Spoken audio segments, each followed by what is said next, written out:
Hi everyone, welcome to Claudia Castillo Art Studio. Today we're going to talk to our guest artist Gabriel Garbow. Gabriel's exhibit at Claudia Castillo Art Studio is called Anticipation. Gabriel's work is in watercolor media, and as you can see, his pieces are very sensual and realistic. Gabriel, tell us what inspires your artwork. Well, when it comes to inspiration, there are a few categories or layers of inspiration that come into play for most of my paintings. Those include lighting effects, emotion, technical challenges, and theme.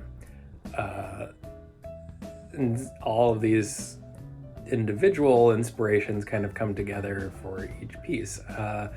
You probably notice if you look across my body of work or in the collection that is here at Claudia Castillo Studio, you'll see that there's a strong sense of strong light in all of my paintings, and I think that as a practitioner and as a painter, that's one of the things that probably ignites my interest the most and keeps me inspired is that just that sort of like aesthetic and joy of bright light, the effects that it creates on skin and the shadows that it creates also helps.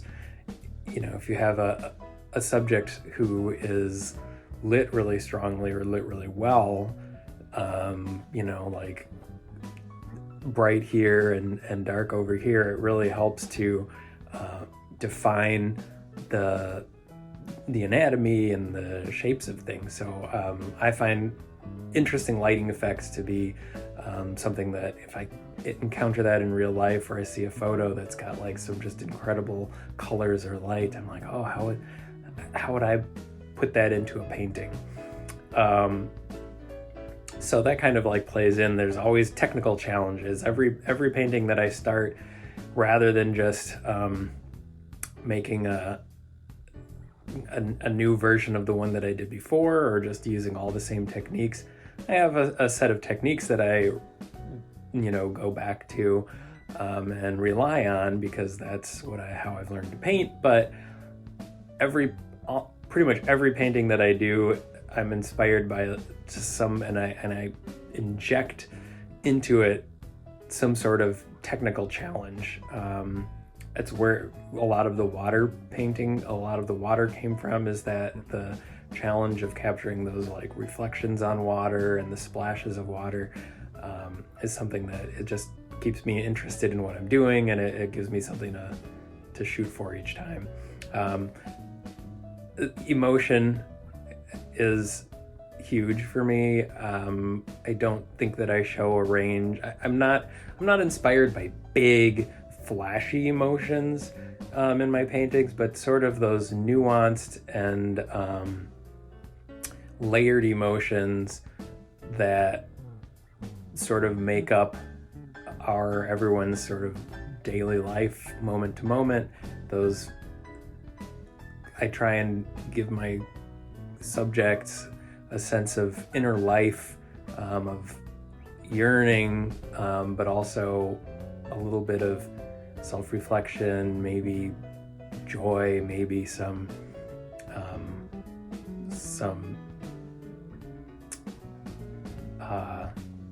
what am I trying to say? A little hopefulness, and maybe sometimes some sense of peace, sometimes a sense of turmoil. And I think that dovetails into the fourth area of inspiration, which is theme. Theme sometimes lately in my work has taken a back seat, at least in the very overblown sense. I don't do things that have like themes that hit you over the head, but I think peace, oneness, like being comfortable in your own skin or not being comfortable in your own skin, learning to become comfortable with yourself and others, are themes that make their way into my work. And how did you start painting? Well, how I started painting in the first place, tying into inspiration, my initial inspirations were fantasy art. When I was very, very young, I loved the books about dwarves and fairies, and this is long before there were many movies about those things. So I would say the first very clear inspiration to me was a combination of it was mainly Brian Froud, who did a lot of fantasy art, did some fairy themed books, and had a very sort of alluring, smooth, painterly watercolor style. And he also dealt with a lot of nudity, which I thought was pretty interesting as a youngster and into middle school. He ended up doing some character design for some, I think for the Labyrinth and the Dark Crystal, if I'm not mistaken.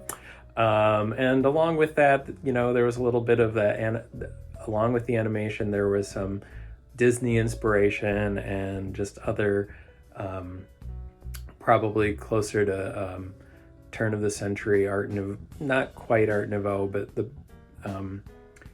that sort of illustration style that you would see in a lot of your fairy tale compendiums and such. So that was really what made me want to paint, was the possibility of creating worlds and people and situations that don't actually exist in the real world. And I've done some of that over the years, but today I'm pretty happy doing more realistic scenes, and I'm starting to bring a little bit of the fantasy back in on some side projects as well. So keep your eyes peeled for that. I did get started painting really, really early, and watercolor was just clean and available when I was a kid. And so then when I came back to painting years and years and years and years later, watercolor was what I picked up again. And that was really, I had graduated from college and spent almost 10 years not doing even a single drawing after that, just focusing on getting through the day and having a career. And that was proving to be fairly soul-sucking. So I realized I'm not gonna fight the artistic urge anymore, and started drawing little by little and painting. I got a shared studio in a warehouse building in St. Paul, which gave me a place to go and just focus on painting. For me, that was very helpful because I wasn't doing that at home. I would always find things to distract me at home. So having that studio and then a community of artists through that really got me back into the swing of things. And just little by little, the artwork took up more of my professional and creative energy, and eventually I was able to stop working in that corporate desk job, and today I'm a full-time artist. Gabriel, why do you prefer watercolor as a medium for your artwork? I do prefer watercolor as a medium for my work. It's really, watercolor along with pencil drawing has just been with me through thick and thin. It's been with me since the beginning of my memory. I was always drawing with crayons, and then pretty quickly the prang standard kid-friendly easy to clean up watercolor sets were always in the house. So that's kind of where I got my start and an initial familiarity with watercolor. So through the years, throughout art classes at high school, and then going to an art college, and trying out tons and tons of other mediums, I got a I encountered a lot of other options, but when it came back that I, wanted to get back into art again and get a little serious about it, I'd been doing watercolor here and there just because it was something you could pull out of a drawer, do a little painting, and then put it all away. Cleanup was fast and easy, and so that speed and convenience, as unsexy as that may sound, was initially the reason that I picked up watercolor as opposed to anything else. And then I've had a lot of colleagues that love to try their hand and just experiment with a lot of different things, and they'll bounce from one medium to another and get really interesting results in each, and they can use those forays to feed into each other. I am more motivated by at least the concept in my mind of mastery. So for me, the sort of long-term project that keeps me going is just getting better and better at watercolor. I love the results that I'm getting today. It took years of focused use and just iteration upon iteration of watercolors to get where I am today, or to get to the point where I was happy.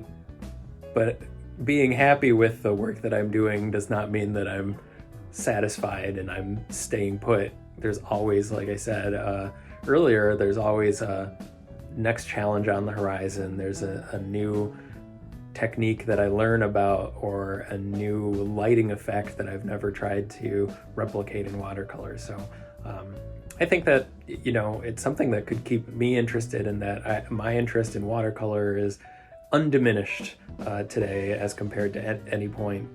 And I could see myself doing this as far as I can see into the future. At the same time, oils are pretty intriguing to me.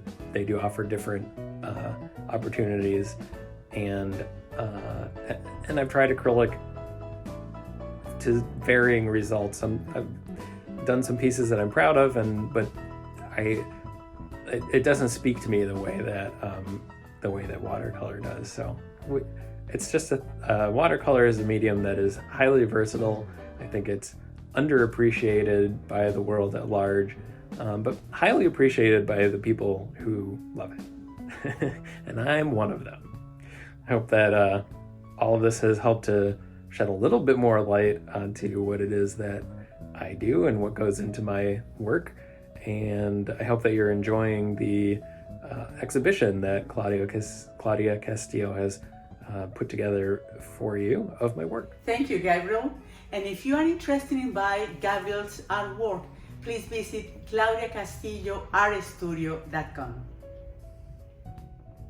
Thank you for listening. See you next time for Claudia's Art Talk.